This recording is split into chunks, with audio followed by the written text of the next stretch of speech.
올해는 투자를 안 하는 게 가장 좋은 투자라는 말을 할 정도로 혹시 오늘 뭐 타고 오셨어요? 오늘 택시 타고 왔는데 인버스 한번 같이 해주실 수 있어요? 안 하면 안 돼요? 그래서 기사를 보다 보니까 개인 투자자들이 삼전, 원유, 인버스 이런 식으로 넘어가더라고요. 지난달 4월 한 달 동안 개인이 국내 모든 인버스 상품을 1조 5천억 정도 샀거든요. 작년도 같은 기간에는 천억 샀어요. 10배 산 거예요? 거래 규모는 아. 10배 이상이긴 해요. 그러니까 물론 지금 5월 들어서는 주가가 워낙 지금 계속 오르고 있기 때문에 매수세가 좀 꺾였는데 지난달에 개인들이 순매수를 가장 많이 한 종목을 봤더니 1위는 이제 원유 선물을 제일 많이 샀고요. 두 번째가 이제 인버스, 투엑스를 샀고 그 다음이 삼전, 현대차, 뭐 하이닉스, 그리고 6위가 또 그냥 코덱스 인버스예요. 인버스가 지금 순위 10위권에만 3가지가 들어와 있네요. 삼성전자 많이 산다, 뭐 하이닉스 많이 산다 이런 얘기 많이 들었는데 사실 뭐 인버스든 뭐 레버리지 어쩌고 하면은 저는 모르는 거니까 한 귀로 듣고 한 귀로 흘렸는데 이렇게 10위권 안에 3개나 있는 정도면 진짜 많이 산 거네요. 저는 처음 들었거든요. 그래가지고 인버스가 뭔지 너무 궁금해가지고. 인버스도 ETF이잖아요. ETF에 대한 개념을 간단히 말씀드리면 말 그대로 인덱스 펀드예요. 그러니까 한국 거래소에 상장을 시켜서 일반 종목 주식처럼 투자하고 수익을 내고 하는 그런 상품인데, 인버스는 뭐 영어로 인버스, 반대, 뭐 뒤집 이런 뜻을 가지고 있어요. 우리가 보통 주가가 이제 오를 때 주가가 오르는 것에 돈을 투자해서 수익을 실현시키고자 하는데, 인버스는 아예 정반대의 흐름에 베팅하는 거예요. 특정 종목으로 예를 한번 들어보면 여러 인버스 상품 중에 코덱스 인버스라고 코스피 200 선물지수를 추종하는 상품이 있는데, 코스피 200 선물지수 하락의 수익이 발생하는 상품이 코덱스 인버스다, 이렇게 얘기할 수 있고, 예를 들어 코스피 200 선물이 한 10% 떨어졌다라고 하면 인버스 상품은 수익률이 10%다 라고 설명할 수 있어요. 다른 종목들은 그냥 이렇게 주가가 오르면 수익이 생기는 거잖아요. 근데 이거는 완전 반대네요. 그러니까 인버스를 하는 사람들의 심리라고 해야 되나? 주가가 떨어질 것이다 라고 판단했기 때문에 이 상품에 뛰어드는 건데, 뭐 예를 들어서 코로나19가 다시 재확산될 거야, 또는 우리나라는 물론 좀 방역에 비교적 성공했다고 하지만 선진국 같은 경우를 보면 진정세가 안 보여. 그리고 지금 너무 이 경제 지표가 안 좋은 거에 비해서 주가가 너무 과열되어 있어, 너무 비싸 라고 생각하면 뛰어드는 거죠. 이태원발 코로나가 확산이 됐었잖아요. 그러면 이제 막 심장이 두근두근하고 맞다 약간 이런 느낌이 왔겠네요. 그럴 수도 있죠. 지금 너무 높다라는 판단을 하는 사람들이 이제 인버스 상품에 기웃될 수 있는 거죠. 근데 오늘 갑자기 미국에서 또 소식 하나가 들려왔잖아요. 모더나에서 코로나 백신 1차 임상 성공했다고. 이 소식이 있어가지고 코스피 지수 2% 상승해서 시작을 했다고 오늘. 제가 오늘 주식 투자하시는 분들 온라인 커뮤니티 들어가는데 인버스 사는 사람들 다 곡소리 하고 있거든요. 인버스만 하지 않았더라면, 이 인버스를 그냥 일반 주식을 투자하셨거나 아니면 주식을 한 번도 안 해보셨던 분들이 지수 하락에 베팅해? 그럼 지수만 떨어지면 내가 수익률을 먹는 거네? 단순히 생각하실 것이 아닌 게, 이게 수익률이 인버스는 매일매일 계산이 다시 돼요. 이 인버스에 가장 크게 우리가 고려해야 될 게 변동성이거든요. 예를 들어 제가 설명을 해보면 100억을 투자하기로 했어요, 인버스에. 첫째 날 인덱스가 코스피 200이 한 10% 올랐다고 쳐요. 그럼 나는 인버스니까 정반대로 수익이 나잖아요. 그럼 나는 10% 까먹어서 90억이 됐어요. 둘째 날에 코스피 200 인덱스가 한 9% 수익이 났다고 쳐요. 90억 원에서 9%가 깎이는 거예요.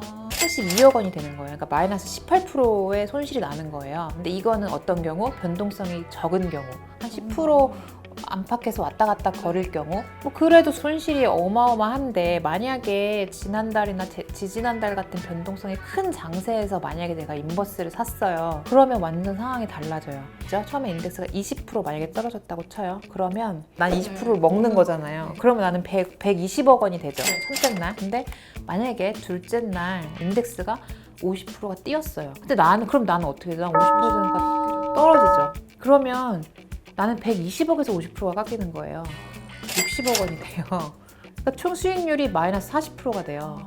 극단적인 상황을 가정한 거긴 하지만 왔다 갔다 하는 사이에 다 까먹고 다 까먹는 거예요. 손실이 정말 정말 막대예요. 그 주식 그냥 종목 주식처럼 뭐 몇 퍼센트 오르고 내리고 이런 느낌이 아니네요. 이 손실이 날 수밖에 없는 구조죠. 장기적으로 투자할수록. 검색을 해보니까 그래도 나 공부한다 막 이런 식으로 게시글이 올라와 있더라고요. 그렇게 버텨도 돼요? 아니요. 버티면 안 돼요? 버티면 안 돼요? 냉정하시네요. 장기 투자할 때 필패하는 종목이 바로 이 레버리지나 인버스, 필패. 이 주가 방향성을 읽어야 하는 상품이라고 하거든요. 그러니까 인버스는 물론 아까 말씀드린 대로 정반대 방향에 베팅하는 거고, 레버리지는 이 등락폭의 2배 수익을 낼 수 있도록, 그러니까 그 대신 반대로 지수가 뭐 하락하거나 뭐 횡보하면 손실이 나는 그런 상품인데, 이게 레버리지나 인버스는 일간 수익률에 따라서 이 등락폭이 결정이 된단 말이에요. 그래서 장기 투자를 만약에 한다? 그러면 등락을 할 때마다 수익이 빠진다고 해도 사실 과언이 아니거든요. 그러니까 초보일수록 더욱 뛰어들면 안 된다는 목소리가 가장 크고, 원금 회복도 안 되고 정말 다 잃을 수도 있고, 장기 투자일수록 절대 손을 대선 안 되는 상품으로 전문가들은 얘기하죠. 이거 불게이미들이 요즘에 곧버스에 탑승한다라는 기사를 봤는데 버스 하니까 곧버스랑 인버스랑 비슷해 보이더라고요. 이거 곧버스도 인버스랑 이렇게 연관이 있는 건가요? 우리가 2X를 곧버스라고 말하는데 곱하기 플러스 인버스를 곧버스라고 해요. 그러니까 지수 하락률의 2배 수익률을 표로 하는 ETF예요. 이 음의 복리 효과가 있잖아요. 그러니까 지수가 하락하면 물론 2배 수익률이 나는 건 맞지만, 지수가 오르면 수익률이 2배가 그냥 떨어지는 게 아니라 2배 이상으로 떨어질 수가 있기 때문에, 어떻게 보면 막 마치 홀짝 게임 하듯이 도박이나 마찬가지, 도박 게임의 등장이라는 말이 나올 정도로. 어쨌든 이렇게 위험한 상품인데 지금까지는 계속 아무 제재 없이 다 아무나 할 수 있었던 거죠. 뭐 여기 대해서는 좀 의견이 분분한데, 자본주의 사회에서 이런 정부가 규제를 하는 거에 대해서 또 반대하시는 분들도 있어요. 근데 미국만 해도 우리보다 굉장히 금융시장이 선진화된 국가라고 알려져 있잖아요. 근데 거기도 자산운용사들 중에서는 이 인버스나 레버리지를 아예 판매하지 않는 경우도 있어요. 그만큼 위험하다는 거를 알기 때문에 정말 한 방을 노리다가 진짜 한 방에 갈 수도 있는 상품이네요. 투자이기 때문에 우리나라도 그런 목소리들이 커졌고, 최근에 그래서 이제 뭐 금융위원회 같은 당국이 계좌에 이제 일정 정도의 돈이 있어야 이 투자를 허용하는 식으로 이제 제도를 개선하게 된 거죠. 곧버스에 올랐던 불게이미들한테 해주고 싶은 말씀 있어요? 절대 잃어도 되는 돈은 없어요, 진짜. 이 금액에 관계없이 내가 뭐 이러도 그만이다, 한번 얘도 해보니까 나도 해보지 뭐 내 연봉에 뭐 이 정도밖에 안 되는데 뭐 하면서 그렇게 투자하면 정말 후회하게 될 순간들이 이 지금과 같은 이 변동성이 큰 장세에서는 분명 오기 때문에, 투자할 때 공부를 하고 뛰어드는 게 중요한 것 같아요. 저에게 하는 말씀 같네요. 여윳돈이라고 생각하고 항상 하는데 잃을 만한 돈은 없다, 이렇게 마음에 새기고 이제 투자를 하는 걸로. 올해는 투자를 안 하는 게 가장 좋은 투자라는 말을 할 정도로 너무나 변동성을 예측하기 힘들고, 물론 이제 지금 주가가 많이 올라왔고 수익을 많이 내신 분들도 계실 테지만, 지지난달에 주가 빠지면서 인버스로 돈 많이 버는 사람도 분명 있어요. 있어서 그걸 보고 그러는 있죠. 거구나. 당연히 그 사람들은 돈 벌었겠죠. 주가가 그렇게까지 떨어질 줄 알았겠어요. 하지만 나의 경우는 아니잖아요. 조심히 투자를 하는 게 중요할 것 같아요. 혹시 오늘 뭐 타고 가시나요? 갈 땐 버스 타야죠. 올 땐 제가 늦어가지고. 인버스 한번 같이 해주실 수 있어요? 인버스? 이렇게. 그거 안 하면 안 돼요.